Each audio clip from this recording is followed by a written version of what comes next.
In the final reckoning of the Second World War, few questions have drawn as much scrutiny from historians as the precise moment when Germany's senior military leadership understood that the conflict they had helped unleash could no longer be won. It was never a single instant of collective revelation. Rather, the realization emerged over years of sustained combat, mounting strategic reverses, and widening gaps between Hitler's ideological ambitions and the practical limitations of the Wehrmacht's operational reach. To trace this gradual collapse of confidence, one must begin not in the ruins of 1945, but in the seemingly triumphant opening phase of the war, when Germany's officers believed they were watching the fulfillment of strategic promises they had imagined since the humiliations of the Treaty of Versailles. In September 1939, as German divisions crossed into Poland, the officer corps displayed a level of confidence that reflected both preparation and desperation. Many generals had long felt constrained by the political and military restrictions imposed after the First World War. They had spent the interwar decades refining doctrines of mobility and combined arms operations, convinced that only through rapid, decisive campaigns could Germany avoid the drawn-out attrition that had destroyed the Imperial Army in 1918. The invasion of Poland appeared to validate this philosophy.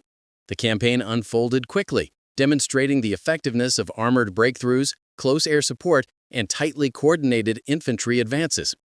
Reports flowing into the Oberkommando des Heeres suggested that the new approach to warfare could deliver swift victories before opponents could mobilize fully. At this early stage, the generals' perception of the war's prospects was shaped more by confidence in their methods than by any deep examination of long-term strategy.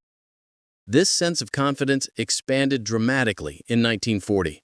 The rapid defeat of Denmark and Norway surprised even some within the German High Command who had doubted the feasibility of launching naval and airborne operations in such challenging terrain. Yet it was the campaign in the West that cemented the belief among senior officers that they were guiding an unstoppable military machine. The assault on the Low Countries and France, an operation that many in Berlin feared might degenerate into another trench stalemate, produced results of staggering speed and magnitude. The collapse of the French army, long considered one of the most formidable in Europe, shocked foreign observers and deeply influenced the psychology of Germany's generals. They attributed the victory to operational superiority, better leadership, and the boldness of armored thrusts through the Ardennes. In truth, a combination of miscalculations by the Allies and German risk-taking played key roles. But within Wehrmacht headquarters, the interpretation was unequivocal. Their doctrines had proved the key to modern warfare. However, even in this period of apparent triumph, some officers expressed unease. Intelligence assessments by the Abwehr and by staff officers within the General Staff highlighted Germany's economic vulnerabilities, limited fuel stocks, and dependence on imported raw materials. The war against Britain, which refused to capitulate even after the fall of France, threatened to stretch Germany's resources in ways the victories of 1939 and 1940 had not. Luftwaffe commanders grew increasingly concerned about attrition during the Battle of Britain, where the anticipated quick victory proved elusive.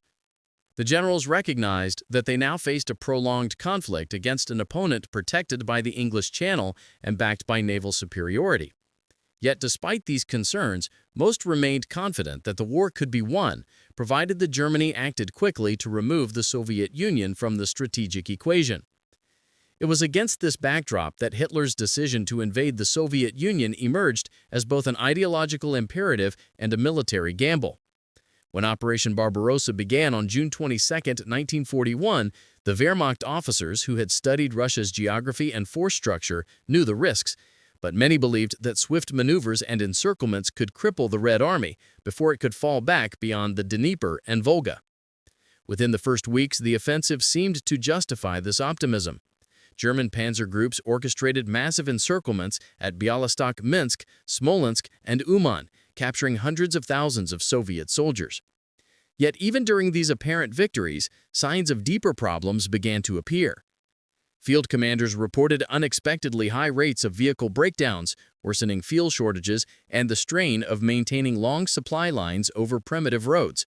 The mobility upon which Germany depended was already slowing. More importantly, intelligence officers were stunned by the rate at which the Soviet Union was fielding new divisions. Rather than collapsing after the opening blows, the Red Army continued to assemble fresh formations from reserves far beyond the initial combat zones. Some German generals, particularly those with experience on the Eastern Front during the First World War, recognized that they were confronting an adversary far more capable of absorbing losses and reorganizing rapidly than pre-war estimates had indicated. These early miscalculations did not immediately transform optimism into doubt, but they began to puncture the assumption that the Soviet Union would fall in a single campaign. By late summer 1941, disagreements between Hitler and his generals intensified. Hitler ordered diversions toward Leningrad and Kiev, splitting the momentum of Army Group Center. Some generals, including Heinz-Guderian, warned that diverting armored forces would delay the crucial advance toward Moscow, the campaign's primary strategic goal. Though the Kiev encirclement produced another massive haul of prisoners, it also cost valuable time. As the autumn rains turned roads into mud and the first cold front swept across the steppe, supply delivery slowed to a crawl. Ammunition, winter clothing, and fuel became increasingly scarce.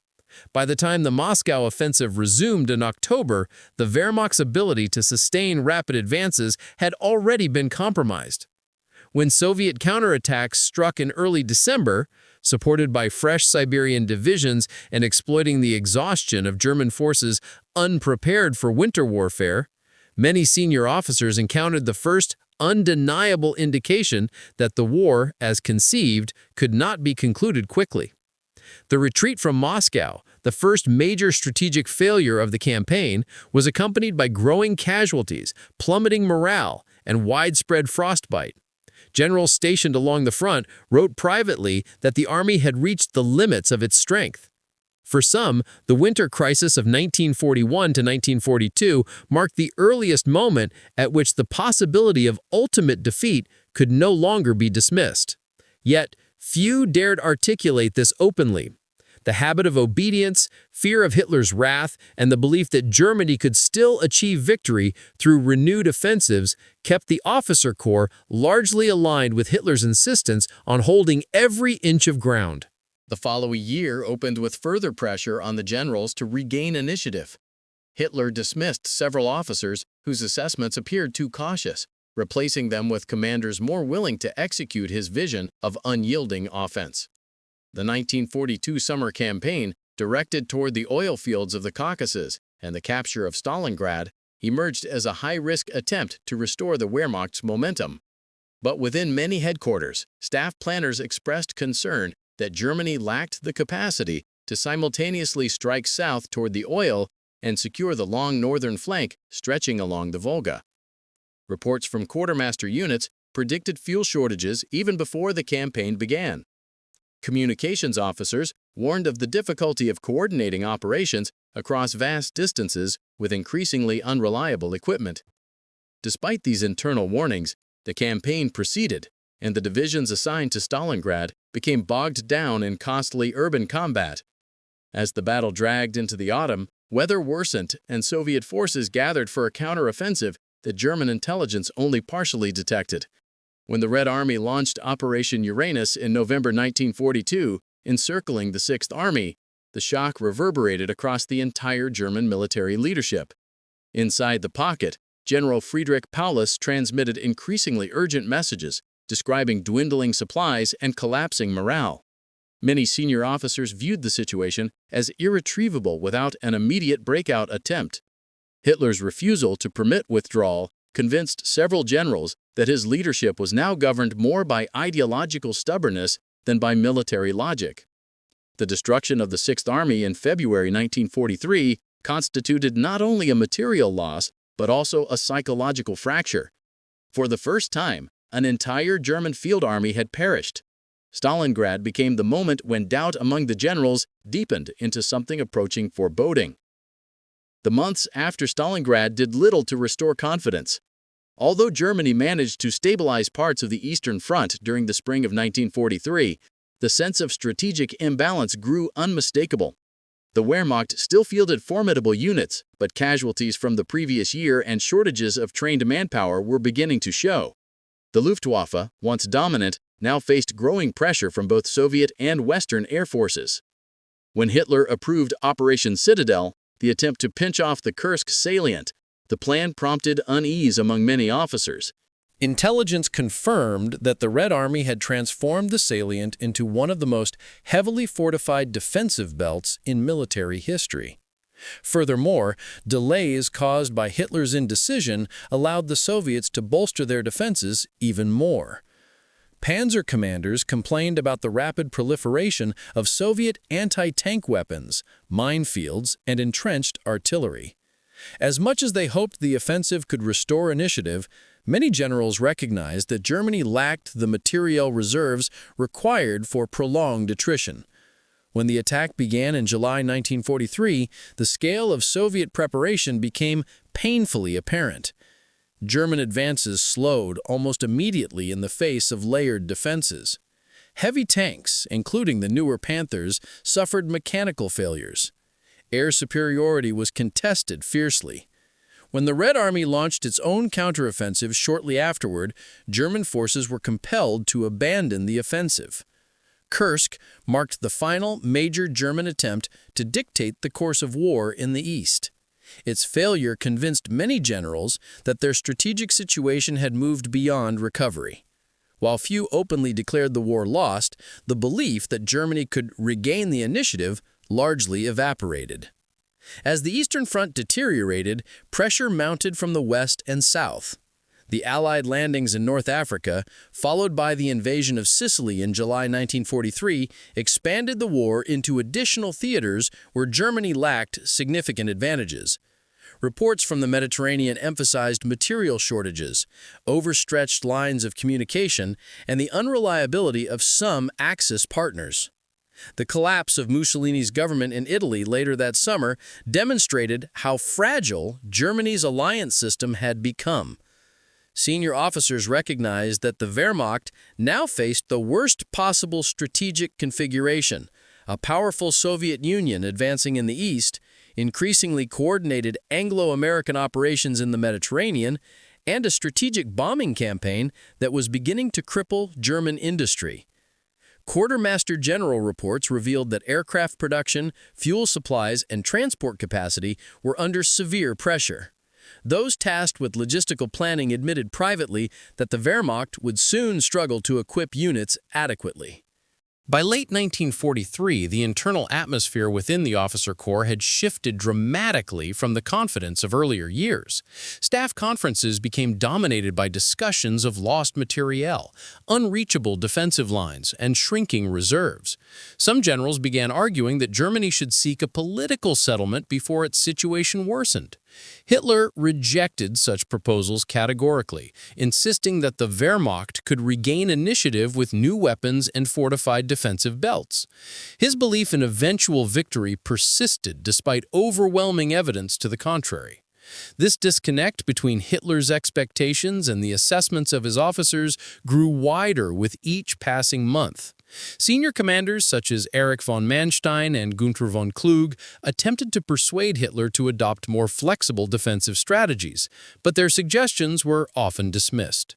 Hitler's increasing centralization of command eliminated much of the operational autonomy that had once enabled rapid German maneuvering.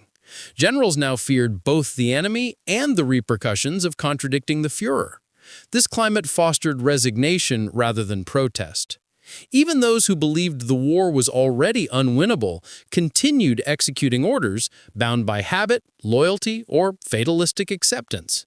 It was in this context of unrelenting military failures that elements within the officer corps turned to the possibility of removing Hitler. The July 20, 1944 assassination attempt, led by Klaus von Stauffenberg and supported by officers such as Ludwig Beck and Henning von Tresckow, represented a desperate effort to prevent further destruction. Although the conspirators were motivated partly by moral outrage at Nazi crimes, their decision was also driven by the conclusion that Germany would be annihilated unless Hitler was removed. The failure of the plot unleashed a wave of purges that decimated the upper ranks of the military. Many officers were executed or forced to commit suicide. The crackdown created an atmosphere of terror that extinguished any remaining possibility of organized resistance within the high command. From this point onward, most generals recognized that the war could not be won, and that open dissent was suicidal. They continued to execute orders, but the inner conviction of possible victory was largely absent. The final months of the war witnessed the complete unraveling of Germany's strategic position. In the east, the Red Army launched Operation Barbarossa in June 1944, annihilating Army Group Center and tearing open the German front in Belarus. The collapse was so complete that even Hitler's most loyal generals admitted privately that Germany could no longer stabilize the situation. Reports describe divisions reduced to a fraction of their original strength, shortages of heavy equipment, and catastrophic logistical breakdowns. Meanwhile, in the West, Allied armies advanced rapidly across France and into Belgium and the Netherlands. Hitler gambled on a counter-offensive in the Ardennes in December 1944, hoping to split the Allied armies. Some generals viewed the plan as an illusion, noting that Germany lacked fuel and reserves for a prolonged offensive. The initial German gains could not be sustained, and the failure of the Ardennes offensive eliminated Germany's last opportunity to dictate the tempo of operations in the West. By early 1945, the inner conviction of Germany's generals had shifted from doubt to acceptance of total defeat. The Red Army advanced into East Prussia and Silesia, initiating massive refugee flows and civilian casualties that deeply affected officers who had once believed in the invulnerability of the Reich. Intelligence reports made clear that Soviet forces would soon reach Berlin. In the West, Allied armies crossed the Rhine at multiple locations, rendering any hope of forming a coherent defensive line unrealistic. Hitler continued issuing orders, demanding counterattacks by units that no longer existed, or insisting on the defense of cities that had been reduced to rubble.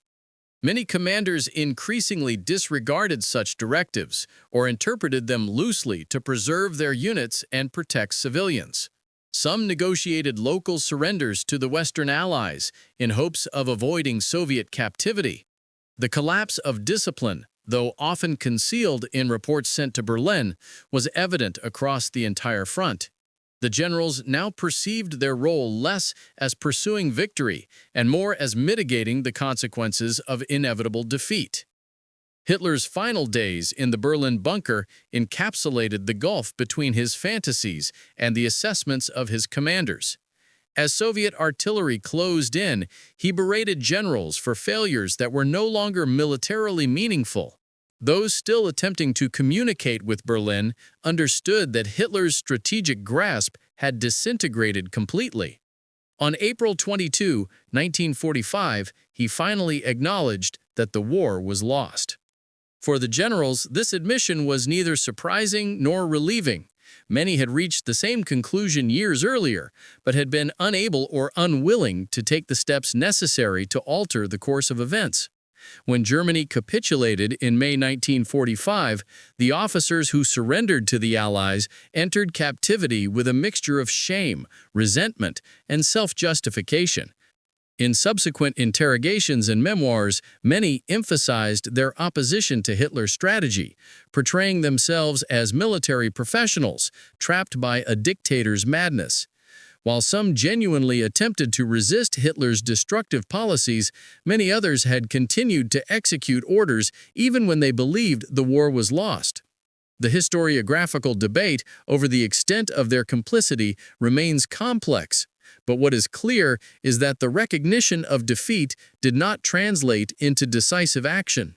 Thus, the story of when Germany's generals realized the war was lost is not a tale of sudden epiphany, but of gradual erosion. Initial overconfidence, shaped by rapid victories and belief in doctrinal superiority, delayed critical questioning. As the war expanded and the limits of German power became apparent, doubt spread slowly through the officer corps. By the winter of 1941, many sensed that the campaign in the East had exceeded Germany's capacity. By 1943, strategic defeat was visible in multiple theaters. By 1944, military and political collapse loomed. By 1945, survival became the only remaining objective. Their shifting perceptions reveal a leadership trapped between professional knowledge, ideological alignment, and the authoritarian structure that bound them to Hitler's will. The tragedy lies not in the moment they realized the war was lost, but in the years they continued fighting despite that knowledge, ensuring that defeat would be accompanied by unparalleled destruction across Europe and within Germany itself.